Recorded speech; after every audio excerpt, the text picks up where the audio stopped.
ne peut pas éviter la programmation. Même une personne consciente ne peut pas éviter la programmation.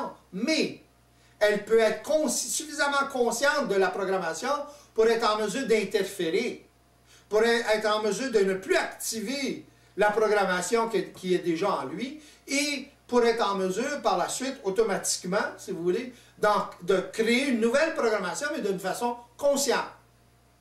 Alors, c'est ça l'homme nouveau. L'homme nouveau, c'est la personne ou l'individu qui est en mesure de créer de la programmation en lui de façon consciente et de ne plus activer l'ancienne programmation ou certaines parties de l'ancienne programmation. Il y a des programmations, c'est bénéfique, mais à ce moment-là, l'ego en prend conscience. Voyez-vous?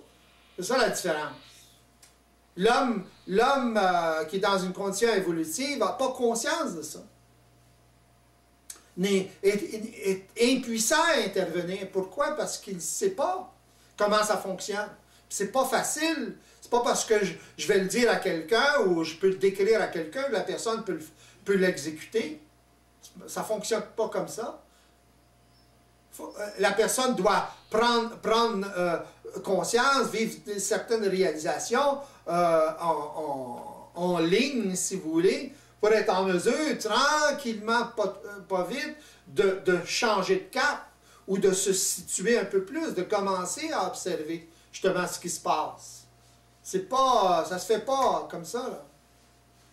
On n'est pas inconscient et tout à coup conscient.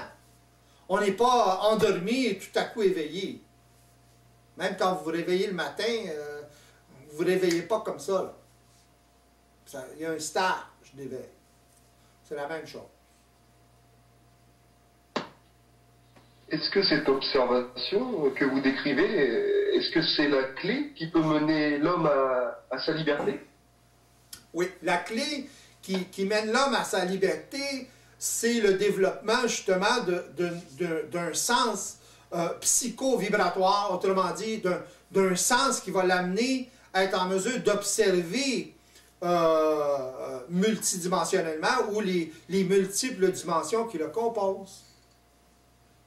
Alors à ce moment-là, plus il va développer ce nouveau sens-là, mais avant de le développer, il faut qu'il en prenne conscience. Il faut qu'il puisse l'absorber. Voyez-vous? C'est comme apprendre une nouvelle langue.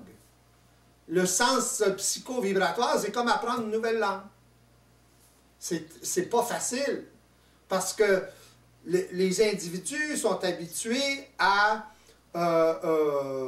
parler, entendre, fonctionner d'une façon psychologique. Ça veut dire quoi? Ça veut dire à travers une forme quelconque de concept. Autrement dit, les gens s'attachent au concept, que ce soit la religion, la philosophie, etc.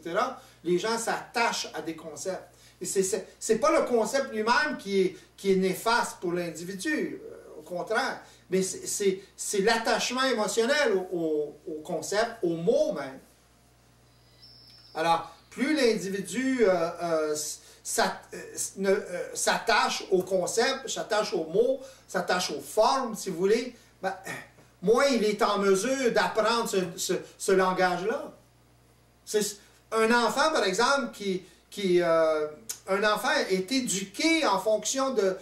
Au début, il est purement vibratoire, et là, on lui apprend à parler, à fonctionner à travers des concepts, etc., etc. Alors, il rentre, il oublie, si vous voulez, ou il perd un peu en partie, en grosse partie, cette habileté qu'il avait quand il était plus jeune, et il devient de plus en plus psychologique. Autrement dit, il fonctionne à travers les formes, la pensée, etc. Voyez-vous? Alors, à ce moment-là, quand il fait ça, automatiquement, il se détache, si vous voulez. Il ne peut pas apprendre le langage vibratoire. Voyez-vous? C'est un peu comme si vous dansez, vous regardez vos pieds, ça va arrêter.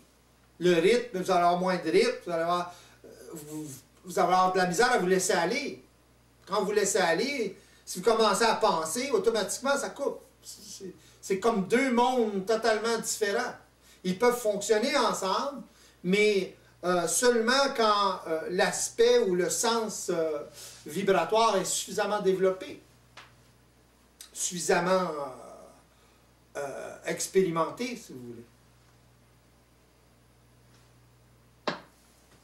L'enfant a-t-il une plus grande capacité à capter vibratoirement, justement?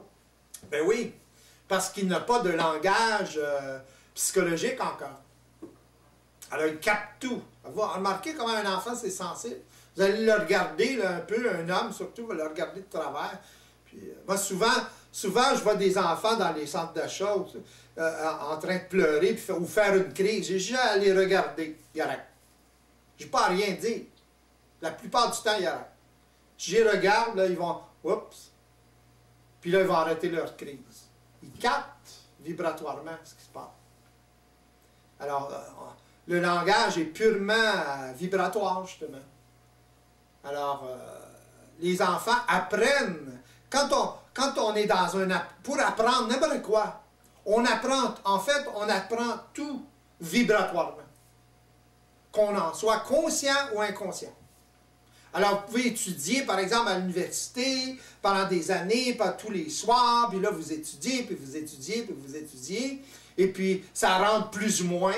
Là, vous en avez ras-le-bol, et vous partez, vous allez vous amuser avec vos copains, vos copines, et tout d'un coup, le lendemain, vous avez toutes les notions que vous avez apprises, c'est clair.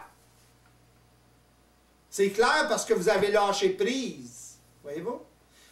Chaque fois que vous avez étudié, ça s'est accumulé vibratoirement. Mais l'ego, lui, il pense que faut que ça s'accumule psychologiquement. Mais c'est pas dans le psychologique, on n'a pas des petites boîtes là, qui s'enregistrent au niveau de la forme. Ça ne fonctionne pas comme ça. C'est la vibration qui s'enregistre. Alors, à ce moment-là, la personne qui va à l'université, par exemple, le lendemain ou le surlendemain, quand il a lâché tout ça, quand il a lâché prise, si vous voulez, de son entêtement au niveau psychologique, ben à ce moment-là, ça travaille. Ça peut être une nuit, par exemple. Le seul fait de dormir, on oublie. On ne reste pas dans le psychologique, on tombe dans le vibratoire. Dans un autre langage, j'avais remarqué les rêves.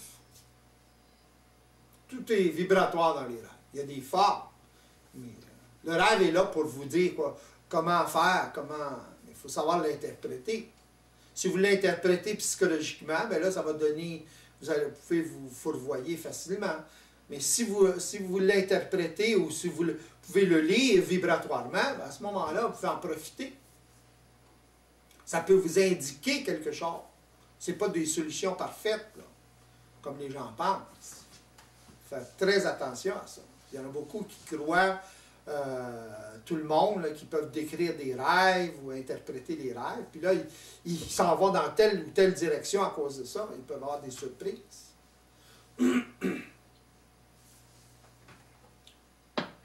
Alors, si je découvre votre approche, puis je désire avoir accès à cette liberté psychique, en prenant en compte le fait que je ne peux pas m'attacher au concept, comment puis-je m'affranchir de cette quasi-inconscience psychologique? Ouais, mais c'est pas que vous devez vous rendre compte que vous ne pouvez pas vous attacher au concept. Là, c'est une attitude psychologique à ce moment-là. À ce moment-là, vous allez vivre autre chose. Vous allez prendre une voie encore psychologique qui va vous amener dans une attitude d'être conscient. C'est pas comme ça que tout à fait comme ça que ça fonctionne. Alors, c'est l'expérience graduelle, répétitive d'être mis en contact avec cette réalité-là qui fait la différence. Autrement dit, c'est l'expérience. Alors, si vous vivez des expériences plus ou moins psychologiques, plus ou moins où il y a un mélange des deux, ben à ce moment-là, ça va être un peu plus long. Voyez-vous? L'idée là-dedans, c'est de voir, pour l'ego, c'est de voir à quel point il est voilé. En fait, c'est pas de voir seulement comment ça fonctionne, etc. C'est de voir à quel point il il se voit lui-même. Voyez-vous?